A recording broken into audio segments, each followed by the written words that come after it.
Magsipot tayo sandali, no? Muli mga kapatid, magandang umaga po sa inyong lahat.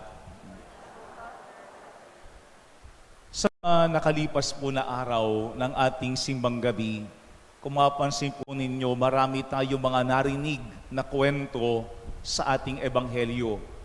Yung kwento ni Zacarias, ni Elizabeth, ni Jose, ni Maria.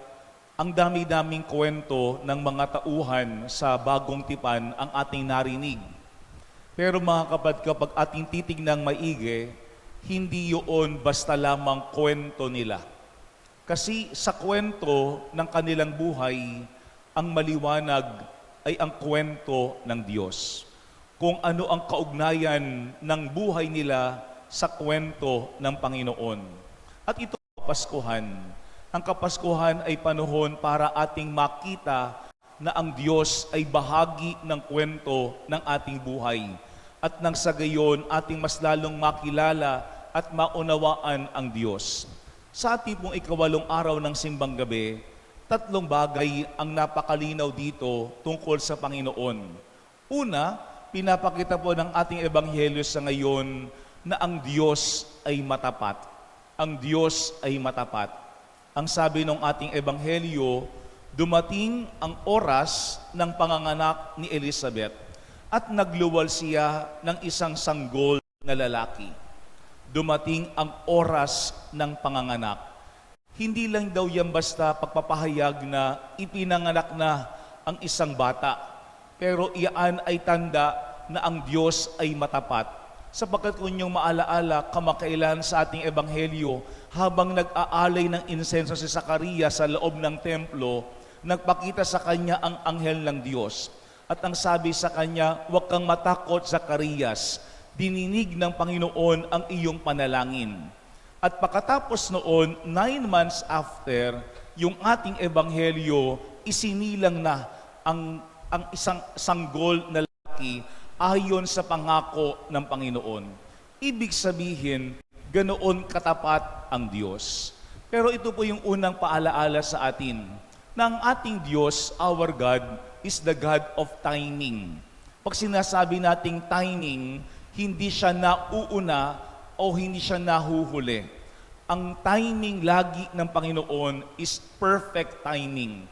Kung ano yung tingin niya ay nararapat at mabuti para sa atin. Kaya nga sa ating ebanghelyo binanggit, dumating ang oras ng panganganak ni Elizabeth. Sa Biblia, kapag ginamit daw ang salitang oras, ito ay hindi nakabase sa ating oras. Hindi yan nakabase sa ating plano o sa ating inaasahan. Laging yan ay merong kaugnayan sa Diyos, sa kanyang plano, sa kanyang timing, sa kanyang hinahangad para sa atin. Yan po yung unang paalaala ng ating ebanghelyo sa ngayon. Huwag tayong maiinip. Sapagkat kung ang mag-asawang si Zacarias at si Elizabeth, pinakinggan ng Panginoon ang kanilang panalangin at pinakita ng Panginoon ang kanyang katapatan, ganoon din ang Diyos sa atin. Magandang ating tignan, una, paano ba pinapakita ng Panginoon sa araw-araw ng ating buhay yung kanyang katapatan? Pangalawa, yung pong ating ebanghelyo pinapakita dito na ang Diyos ay maawain. Medyo iba po yung translation sa wikang Tagalog ng ating gospel. Merong pagkakaiba sa wikang Ingles. Kasi po sa Tagalog, ang sabi diyan, nabalitaan ng kanyang mga kapitbahay at mga kamag-anak na siya'y pinagpala ng Panginoon. No? Pinagpala ng Panginoon. Sa wikang Ingles, pwedeng ating sabihin that they were blessed by God. Pero ang sabi sa Biblia, ang sabi doon ay, her neighbors and relatives heard that the Lord had shown His great mercy toward her. Yung salitang great mercy. Hindi lang basta ang sinasabi dito ay pinagpala sila ng Panginoon. Kung hindi, strictly speaking, kung sasali yan sa wikang Tagalog, ang ating pwedeng sabihin, sila'y kinahabagan ng Panginoon. Mahalagang bagay yun. Sa pagkatandaan po natin mga kapatid, kapag ating tingnan yung ating ebanghelyo sa ngayon, si Zacarias at saka si Elizabeth, sila'y parehong kalugod-lugod sa Panginoon. Sabi ko nga nung isang araw, kahit sila ay wala pang biyaya ng anak, sila ay hindi naging masama. Sila ay hindi nagtampo sa Diyos. Sila ay hindi lumayo sa Panginoon. Sila ay hindi nagduda sa Diyos. Pero sa likuran ng kanilang kabutihan sa ating ebanghelyo, pinapakita pa rin na ang lahat ay dahil sa awa ng Panginoon. Sila ay kinaawaan o kinahabagan ng Panginoon. Yan po yung pangalawang paalaala sa atin. Lahat ng nangyayari sa ating buhay ay hindi dahil sa ating kagagawan. Hindi dahil tayo ay mabait. Hindi dahil tayo ay tapat. Hindi dahil tayo ay masunurin. Ang lahat ng biyaya ng Panginoon sa ating buhay ay tanda ng kanyang awa at habag. Merong magandang sinabi sa Saint Therese of the Child Jesus. Ang sabi niya, "A God who became so small could only be mercy and love." Yung Diyos na naging napakaliit sa anyo ng bata ay tanda at patunay ng kanyang awa at pag-ibig. Kasi kapag sinasabi nating awa at pag-ibig, ando doon yung pagpapakumbaba, ando doon yung kababaang loob. At yan ang pangalawang napakalinaw sa buhay ni Zacarias at saka ni Elizabeth. Sila ay hindi lamang pinagpala ng Diyos, sila ay kinahabagan ng Panginoon. Ang lahat ay nangyari hindi dahil sila ay mabuti at tapat, kung hindi dahil ang Panginoon ay puno ng awa at habag. Naalala ko dati, nung graduation sa seminaryo po namin, aming inimbitahan si Cardinal Tagle. At ang sabi niya sa lahat ng mga graduates ay, huwag niyong kalilimutan, lahat kayo ay pasang awa. No, yun ang kanyang term, pasang awa. Ano ang kanyang ibig sabihin noon? Ang lahat ay pumasa dahil sa awa ng Diyos. Kasi minsan tayo ay nagmamataas. Kaya ako merong mga biyaya kasi magaling ako. Kaya ako nagtagumpay kasi matalino ako. Pero ito po yung pangalawang punto ng ating ebanghelyo sa ngayon.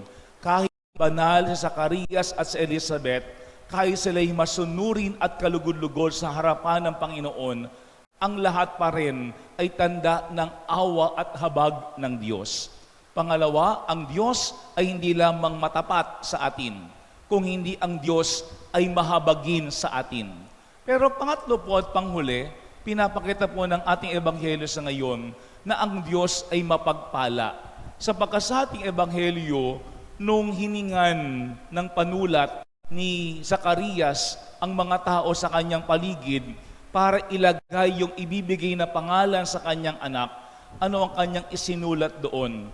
Juan ang kanyang pangalan. O yung salitang Juan, alam na alam po natin yan, na ang salitang Juan, ang pangalang Juan, ibig sabihin, ang Diyos ay nagpapala. God is gracious. Yung pagpapala ng Panginoong yun ay hindi lamang kay Zacarias at Elizabeth, kung hindi si Juan Bautista ay talagang pagpapala ng Diyos para sa lahat, sapagkat naihanda niya ang bayan ng Diyos sa pagdating ni Jesus ang manunubos. Kaya ito po yung pangatlong paalaala sa atin. Kung tayo lamang ay magiging mulat na ang Diyos ay mapagpala, ating laging maririnig ang tawag sa atin ni Juan. At ano yun? Magbalik loob sa Diyos. Kasi kapag malinaw sa atin na ang Diyos ay puno ng pagpapala, tayo mismo ay magbabalik loob sa Kanya. Tayo mismo ay gagawa ng paraan para ating hindi mahiwalayan o malayuan ang Panginoong Diyos. Alam po niyo, meron akong isang kaibigang pari. Hindi ko makakalimutan yung kanyang isang kwento, sapagkat siya daw ay dumalaw sa isang ospital dito sa may San Lazaro, sa may area ng ang mga pasyente ay may sakit na AIDS. At ang sabi niya, nung siya ay dumalaw doon, meron siyang pinray over at pinakinggan yung confession ng isang babae, na yung babaeng yun ay namamatay na because of AIDS. Down yung kanyang immune system. At ang sabi ng paring ito ay, yung babaeng ito pala, yung kanyang asawa ay OFW. At matagal na panahon, siya ay nasa ibang lugar. At nung bumalik sa Pilipinas, sila ay karoon ng relasyon, dahil matagal silang nalayo at yun ay nagbunga ng isang anak. Pero ang problema ay hindi alam nung misis na yung kanya palang mister na seaman ay positive sa AIDS, no? HIV positive. So siya ay nagkaroon ng virus na yun, siya ay naging HIV positive, pati yung kanyang anak, no? Pati yung kanyang iniluwal na anak. Pero ang sabi sa akin nung pari, alam mo, tinanong ko yung babae. Ang sabi ko sa kanya ay, wala ka bang tampo? No? Wala ka bang galit sa iyong asawa? Wala ka bang galit sa Panginoon? Ang sabi niya, Father, sa asawa ko po ako'y merong tampo. Kasi hindi naman niya sinabi sa akin na siya ay hindi naging tapat nung siya ay malayo sa akin. Pero sa Diyos, wala po akong tampo. Bakit ako magtatampo sa Diyos, ay mabuti ang Diyos. Bakit ako magtatampo sa Diyos, ay mabuti ang Diyos. Mga kabatid, may mga pakakataon, tayo ay hindi nagiging mabuti sa bawat isa. Kaya tayo ay nagtatampo sa ating kapwa. Pero kahit kailan, hindi naging masama ang Panginoon sa atin. Kaya walang dahilan para tayo ay magtampo sa ating Panginoon. Merong isang magandang sinabi si Mother Teresa ng Calcutta. Ang sabi niya, it is Christmas every time you let God love others through you. It is Christmas every time you let God love others through you. Sana araw-araw mga kabatid, hayaan nating maging salamin tayo ng Diyos sa ating kapwa. Maging salamin tayo ng Diyos sa ating pamilya para maramdaman nila talaga sa atin na una, ang Diyos ay matapat. Pangalawa, ang Diyos ay mahabagin. At pangatlo, ang Diyos ay mapagpala.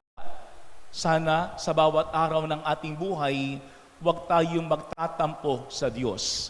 Dahil alam ng Diyos kung ano ang tamang panahon. Ang lahat ay ibinibigay ng Diyos dahil sa kanyang awa at habag. At sa bandang huli, ipapakita ng Panginoon na siya ay nagpapala sa lahat.